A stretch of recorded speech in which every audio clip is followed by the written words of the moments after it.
Saudara, kita bahas soal aksi mahasiswa menyuarakan perbaikan ekonomi bersama dengan Direktur Eksekutif Parameter Politik Indonesia, Adi Prayitno, yang sudah terhubung bersama kami. Selamat pagi Mas Adi, apa kabar? Pagi Mbak, Alhamdulillah baik-baik saja Mbak. Oke, Mas Adi, aksi mahasiswa menuntut perbaikan ekonomi terus berlangsung sampai dengan saat ini. Sejauh ini, Anda melihat seperti apa sebenarnya pemerintah dalam merespons setiap aksi tersebut? Ya saya kira dua hal ya, kalau kita melihat kecenderungan rata-rata secara umum, aksi demonstrasi yang dilakukan oleh sejumlah aktivis mahasiswa termasuk badan eksekutif dan elemen-elemen masyarakat secara umum itu kan tuntutannya cuma satu, yaitu soal perbaikan di bidang ekonomi. Kalau kita melihat rata-rata secara umum, sebenarnya secara perlahan pemerintah sudah memberikan respon yang relatif cukup positif. Misalnya bagaimana soal penguatan terkait dengan nilai tukar rupiah itu kan tidak lagi di 18.000, tapi misalnya sejak 2 hari yang lalu rupiah kita itu juga sudah mulai menguat di kisaran angka sekitar 17.000 sekian, dan juga indeks harga saham gabungan kan juga dilihat rata-rata itu kan juga semakin melesat. Dan yang paling dikritik juga oleh adik-adik mahasiswa dan para aktivis itu adalah soal bagaimana Kopdes dan MBG itu di-stopkan. Tapi kalau melihat argumentasi yang disampaikan oleh pemerintah, rasa-rasanya kalau untuk dihentikan agak sulit. Salah satunya adalah MBG, yang ada itu sepertinya adalah penyesuaian-penyesuaian. Misalnya kalau kita mendengarkan rata-rata secara umum, mungkin terkait dengan MBG ini harus tepat sasaran, terutama untuk wilayah-wilayah yang disebut dengan 3T, terluar, tertinggal, dan terbelakang itu. Itu tentu adalah sesuatu yang sifatnya positif, termasuk juga sekolah-sekolah yang dianggap bonafit, anak-anak orang kaya, dan itu juga adalah yang sangat layak untuk dievaluasi dan sudah dilakukan oleh BGN ya. Saya kira dalam banyak hal pemerintah sudah memberikan sinyalmen yang cukup positif terkait dengan respon yang terkait dengan tuntutan yang dilakukan oleh sejumlah aktivis di berbagai kalangan. Termasuk misalnya kalau kita mendengarkan yang per hari ini belum ada kelihatannya itu adalah soal tuntutan untuk tidak menaikkan pertamakan supaya bisa diturunkan. Apalagi misalnya perang Amerika dan Iran sudah tidak lagi terjadi, dan itu tentu akan berdampak bagaimana situasi ekonomi BBM global. Dan kalau kita melihat tuntutan mahasiswa itu kan supaya Pertamax ini kan juga tidak dinaikkan, meski kita mendengarkan argumentasi pemerintah bahwa Pertamax ini adalah salah satu jenis BBM subsidi yang sebenarnya tidak menyasar kalangan bawah, tapi hanya dikonsumsi untuk menengah dan dianggap mampu secara ekonomi. Jadi overall kalau saya hitung rata-rata secara umum sebenarnya pemerintah sudah mulai melakukan langkah-langkah konkret dan antisipatif, Mbak. Tentu secara perlahan terkait dengan sejumlah tuntutan itu.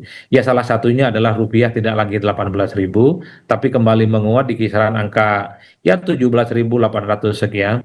Termasuk juga MBG yang dikritik karena dinilai terlampau boros, tapi kan MBG juga melakukan evaluasi, hanya diperuntukkan untuk daerah-daerah T, dan tentu adalah dikhususkan bagi adik-adik kita yang dinilai jauh lebih membutuhkan dibandingkan dengan yang lainnya. Saya kira di situ konteksnya. Oke, berarti Mas Adi titik terangnya sampai menemukan titik mana nih? Karena kan tadi disampaikan oleh Mas Adi bahwa sebenarnya pemerintah sudah merespon. Salah satunya ada nilai rupiah yang menguat. Nah, berarti sampai mana kira-kira yang dinantikan oleh mahasiswa sebagai titik temu atau titik terang dan juga yang dibutuhkan oleh mahasiswa? Tapi tahan dulu Mas Adi, kita akan membahasnya usai jeda. Jadi saudara tetaplah bersama kami di Breaking News Kompas TV.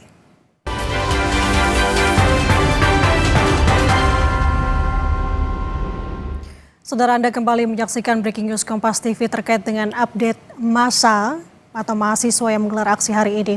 Masih terhubung bersama kami Direktur Eksekutif Parameter Politik Indonesia, Adi Prayitno, yang membahas terkait dengan hal ini. Mas Adi, oke, Mas Adi, saya melanjutkan pertanyaan yang sebelumnya tadi saya tanyakan begitu. Mengenai tadi kan Mas Adi menyinggung bahwa sebenarnya pemerintah sudah merespons aksi mahasiswa sejauh ini. Tapi tadi salah satunya adalah dengan menurunnya, dengan nilai tukar rupiah yang menguat.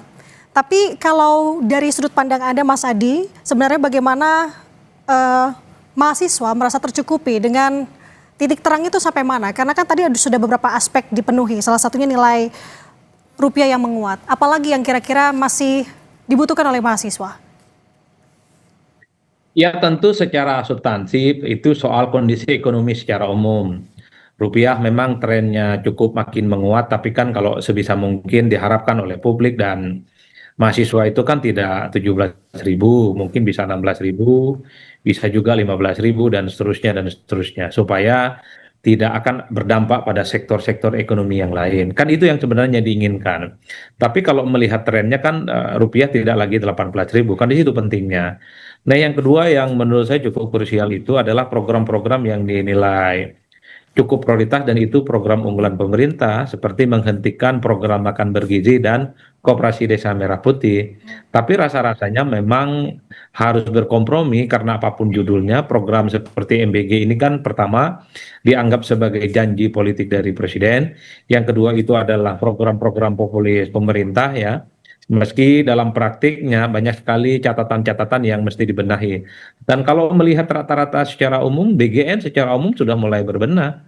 Misalnya MBG itu misalnya tidak untuk anak-anak SMA, tapi untuk misalnya anak-anak TK, anak-anak SD yang dinilai lebih jauh prioritas untuk mendapatkan soal pemenuhan gizi. Bagi saya itu adalah langkah-langkah yang sifatnya positif dan dalam banyak hal sudah mendengarkan tuntutan yang disampaikan oleh adik-adik mahasiswa. Termasuk misalnya kalau kemarin-kemarin waktu libur itu kan MBG jalan terus. Tapi kalau kita melihat dari statement dari BGN, untuk liburan sekolah hari ini kan semuanya di stop program MBG dan itu adalah ajang untuk melakukan evaluasi terkait dengan dapur-dapur yang selama ini sudah menjadi SPPG untuk penyediaan program makan bergizi. Termasuk misalnya BGN kan juga sudah mulai berkomitmen tidak akan ada untuk pembangunan dapur-dapur yang baru. Ini tentu adalah tujuannya adalah melakukan efisiensi, refocusing bahasa mereka, supaya tuntutan-tuntutan publik dalam banyak hal ini sudah mulai didengarkan. Yang agak sulit bagi saya berkompromi itu menghentikan program MBG dan program Kopdes ya, Koperasi Desa Merah Putih. Pertama ini ada undang-undangnya dan saya kira sudah mulai dijalankan oleh pemerintah. Bagi saya di antara dua distingsi ini, satu sisi desakan dari mahasiswa itu supaya dihentikan ini dua program, tapi pada saat yang bersamaan pemerintah menganggap ini penting. Apa yang kemudian bisa dikompromikan? Bagi saya titik komprominya adalah cuma satu, bahwa jangan sampai misalnya ada kesan pemborosan terkait dengan penggunaan untuk dua program prioritas ini. Dan yang paling penting, Mbak, adalah soal faedahnya. Kalau kita melihat rata-rata secara umum, Koperasi Desa Merah Putih ataupun MBG, kan tujuannya adalah untuk menciptakan ekosistem ekonomi yang ada di pedesaan. Kan itu yang hari ini belum terlihat. Kalau ini kemudian dijelaskan secara signifikan dengan adanya dapur-dapur di berbagai tempat di daerah-daerah, ekosistem ekonomi itu berkembang, saya kira soal MBG itu mungkin tidak akan lagi diminta untuk dihentikan, tapi justru akan dilanjutkan sebagai upaya faedahnya ini bukan hanya untuk pemenuhan gizi, menghilangkan stunting, tapi ekonomi masyarakat yang ada di daerah itu bisa terberdaya secara signifikan. Dan itu sebenarnya kalau kita mau jujur, saya sebut sebagai titik kompromi. Karena rasa-rasanya memang tuntutan kalau untuk dihentikan agak sulit ya untuk bisa diwujudkan hingga saat ini. Karena ini sudah terlanjur menjadi program pemerintah, bagian dari visi misi dalam kampanye politik, anggarannya juga sudah mulai dikucurkan. Yang paling penting adalah tujuan mulianya, menciptakan ekosistem ekonomi, petani-petani di bawah itu merasa terbantu dengan adanya Koperasi Desa Merah Putih maupun MBG. Kalau itu yang dilakukan, ya rasa-rasanya hal-hal yang sifatnya hari ini minta dihentikan, Kopdes dan MBG, menurut saya itu bisa dipertanggungjawabkan secara transparan terkait dengan capaian-capaian yang sejak awal sudah diinginkan. Bagi saya di situ sebenarnya, Mbak, antara titik temu tuntutan mahasiswa dengan program prioritas pemerintah.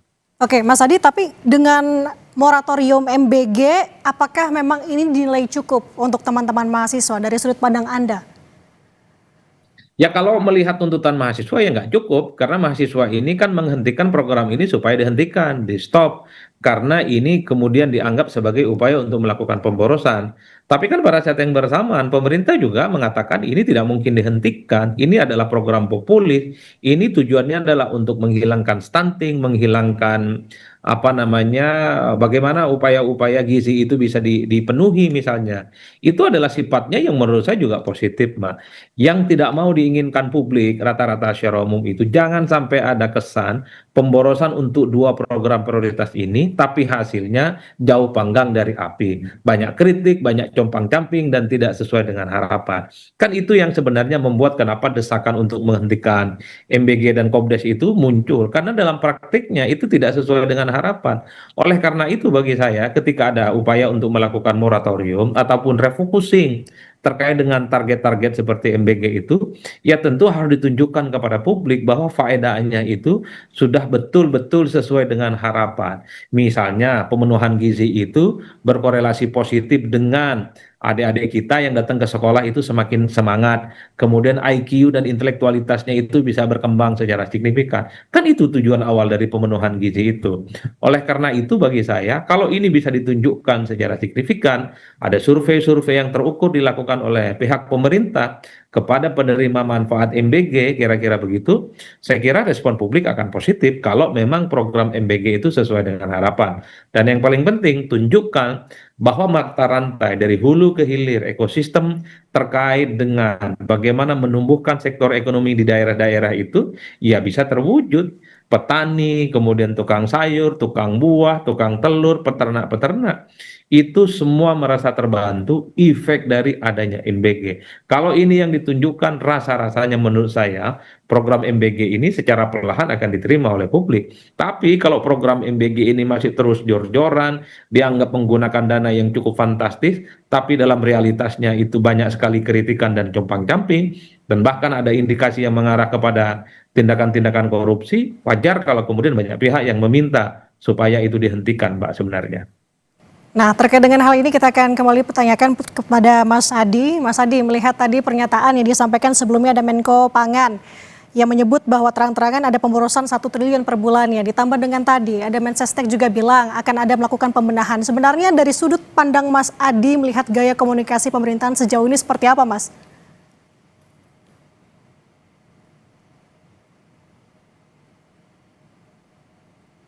Mas Adi, bisa mendengar suara saya? Halo, Mbak. Ya, gimana, Mbak? Oke, Mas Adi, tadi kita sudah mendengar pernyataan dari Menko Pangan yang menyebut sebenarnya dari program MBG ini ada pemborosan dana 1 triliun rupiah. Kemudian tadi juga kita mendengarkan pernyataan dari Mensesnek, Prasetyo Hadi yang menjelaskan bahwa nantinya akan ada evaluasi, penataan kembali. Dari sudut pandang Anda, Mas Adi, melihat dengan dua hal tersebut, sebenarnya bagaimana gaya komunikasi pemerintahan sejauh ini dalam menangani permasalahan MBG khususnya? Ya, saya kira pemerintah secara gradual, secara perlahan sudah mulai mendengarkan tuntutan dan aspirasi yang disampaikan oleh adik-adik aktivis BEM mahasiswa ya. Itulah yang saya sebutkan, memang harus ada titik kompromi. Ketika program ini tidak bisa dihentikan, maka satu-satunya cara, minimal sebagai jawaban yang komprehensif dari pemerintah terhadap tuntutan itu, bagaimana program MBG itu tepat sasaran, dia efisien, dan yang paling penting tidak lagi terjadi kebocoran-kebocoran itu. Titik kulminasi ini adalah soal bagaimana pemborosan anggaran untuk program yang sangatlah fantastis di tengah efisiensi. Tapi dalam praktiknya bukan hanya soal begitu banyak kekurangan dan kritik, tapi kemarin misalnya sejumlah petinggi dari BGN kan berurusan dengan persoalan hukum yang ditangkap oleh kejaksaan. Itulah yang saya kira menjadi momentum, menjadi trigger bagaimana tuntutan dan aspirasi yang diinginkan oleh publik, oleh mahasiswa secara perlahan sudah mulai bisa dibenahi oleh pemerintah. Bagi saya, apa yang disampaikan oleh Pak Prasetyo Hadi ataupun yang disampaikan oleh Zulkifli Hasan, ini kan sebagai upaya untuk memberikan respon kepada publik bahwa MBG perlu dibenahi, iya. Tapi kalau untuk dihentikan, bagi pemerintah rasa-rasanya ya nggak sulit. Bagaimana cara memberikan respon itu? Zulhas secara terbuka mengungkapkan terjadinya keborosan anggaran dalam setahun itu mencapai 1 triliun. Kan di situ dijelaskan, misalnya rencana awal untuk bikin SPPG itu mungkin kurang lebih hanya sekitar 21.000, tapi dalam praktiknya terjadi 27.000. Ada semacam pembengkakan puluhan ribu yang mengakibatkan dana APBN kita itu kemudian tekor alias boros. Dan kemudian pemerintah berkomitmen tidak ada lagi ceritanya soal membuat dapur-dapur baru. Bagi saya itu adalah langkah-langkah yang cukup positif supaya tidak ada lagi gelontoran dana untuk hal-hal yang selama ini memang dipersoalkan. Yang kedua apa? Adanya refocusing, Mbak. Bahwa pihak-pihak yang selama ini seperti anaknya orang kaya, sekolah-sekolah yang bonafit, ada di kota, mungkin mendapatkan program dari MBG di pemerintahan kali ini sebagai respon, itu kan di stop.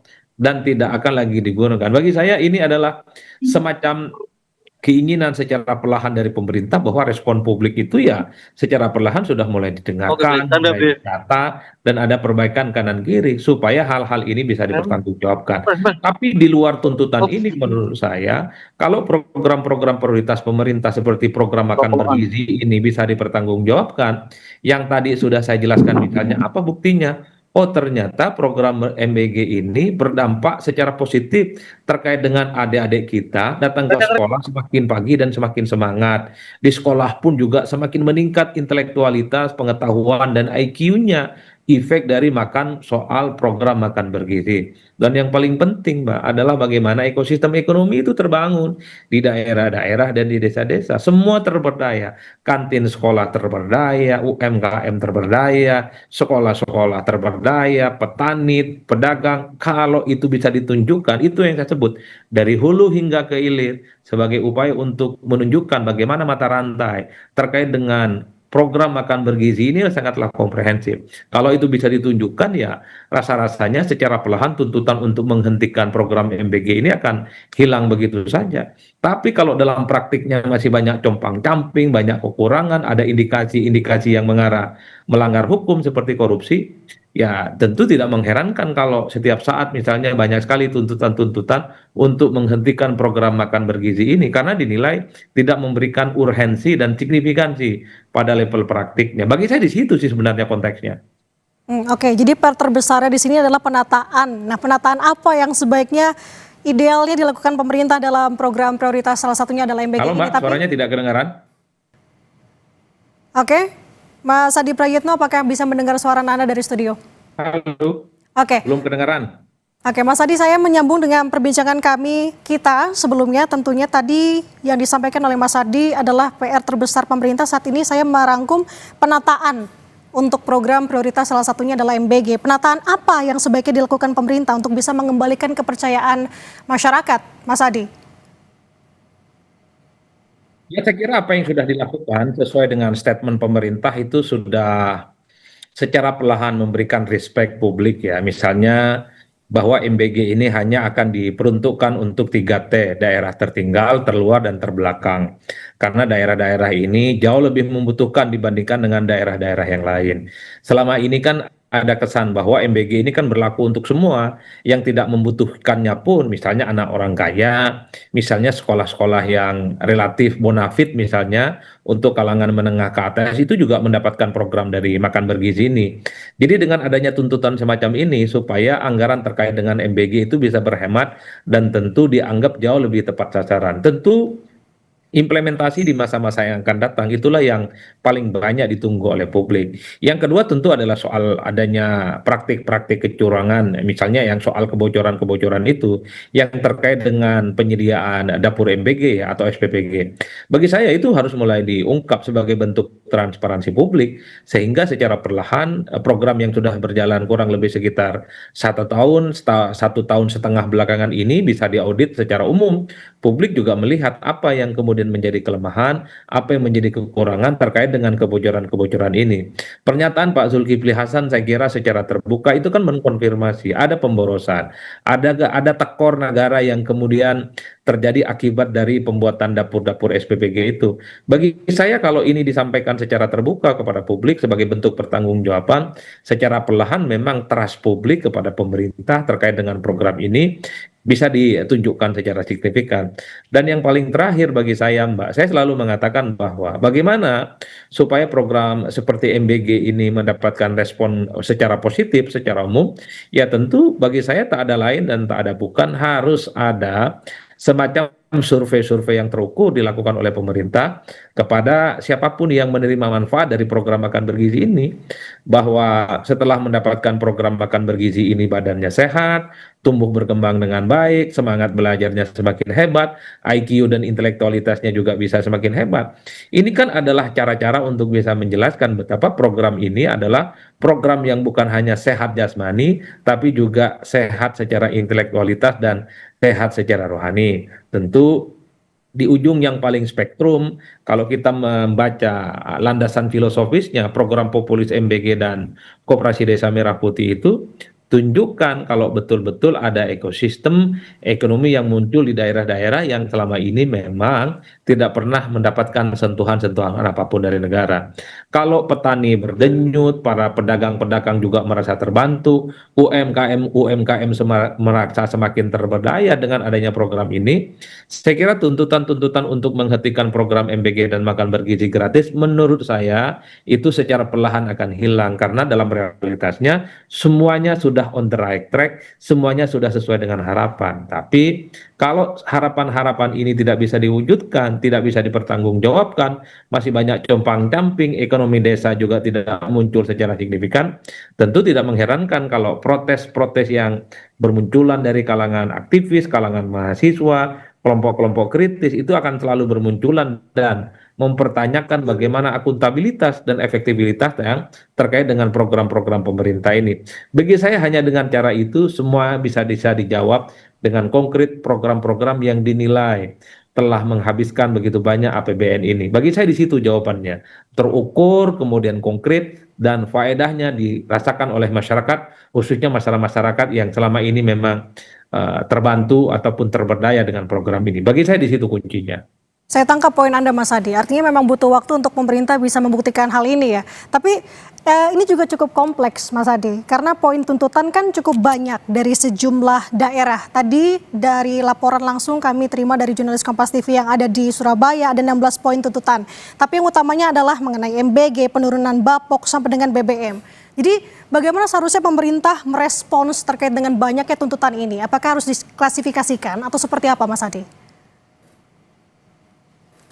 Ya, yang menjadi perdebatan yang tidak selesai hingga saat ini, kan salah satu tuntutan mahasiswa itu adalah menurunkan harga BBM seperti Pertamax. Tapi pemerintah mengatakan bahwa Pertamax itu kan dikonsumsi untuk kelas menengah ya, dan kelas menengah itu diasumsikan sebagai pihak yang relatif cukup mampu sebenarnya untuk membeli ini. Kan itu adalah dua hal yang saya sebut sebagai titik kompromi yang agak rumit.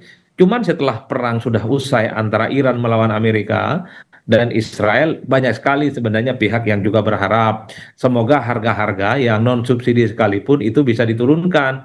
Kalau pertama hari ini misalnya 16.250 sekian, itu bisa diturunkan seperti harga asalnya, yaitu 12.300 ataupun Pertamina Dex. Kan dulunya kan hampir 28.000, tapi kemudian turun menjadi 26.000 kurang lebih. Dan tentu banyak juga yang berharap bisa diturunkan. Ya siapa tahu seperti harga aslinya yang awal 18.000 misalnya. Itulah yang saya sebut sebagai tuntutan-tuntutan yang per hari ini sebenarnya antara pemerintah dengan adik-adik mahasiswa itu belum ada titik temu. Tapi secara umum kalau harga yang terkait dengan BBM itu bisa dikurangi, maka harapan terbesarnya ini juga akan berefek bagaimana kebutuhan-kebutuhan masyarakat termasuk kelas menengah itu tidak merasa terganggu dengan kenaikan-kenaikan gini. Karena dikhawatirkan kalau harga BBM yang non subsidi sekalipun itu dinaikkan tidak berefek, khawatirnya orang-orang yang merasa mampu, kelas menengah itu kemudian hijrah, beli Pertalite ataupun beli solar yang selama ini disubsidi oleh pemerintah. Jadi dampak-dampak yang semacam ini tentu harus dikalkulasi secara umum apakah setelah situasi global sudah kondusif, Selat Hormuz sudah mulai dibuka, maka tuntutan untuk menurunkan ini sedang tentu saja dituntut oleh mahasiswa dan harapannya ada penyesuaian-penyesuaian yang dilakukan oleh pemerintah. Tentu jalan ini tidak mudah, Mbak. Saya kira kita semua harus menunggu dalam waktu tertentu apa yang kemudian harus bisa diupayakan untuk mengantisipasi terkait dengan lonjakan-lonjakan harga BBM, terutama adalah BBM yang salah satunya non subsidi itu. Karena dikhawatirkan kenaikan-kenaikan BBM ini akan berdampak kepada sektor-sektor yang lainnya. Saya kira di situ sih menurut saya termasuk juga soal nilai tukar rupiah sebisa mungkin semakin diperkuat. Hari ini misalnya 17.800 sekian. Siapa tahu minggu depan itu bisa 17.000, 16.000 dan itu akan membuat daya saing rupiah dan tidak akan berdampak kepada sektor kebutuhan dasar yang ada di masyarakat kita. Oke, itu tadi saya garis bawahi, butuh waktu tampaknya untuk pemerintah, apalagi kita juga terkait dengan bagaimana melihat dinamika global untuk saat ini. Tahan dulu, kita akan berbincang lebih lengkap lagi dan jelas lagi nantinya. Usai jeda saudara, tetaplah bersama kami di Breaking News Kompas TV.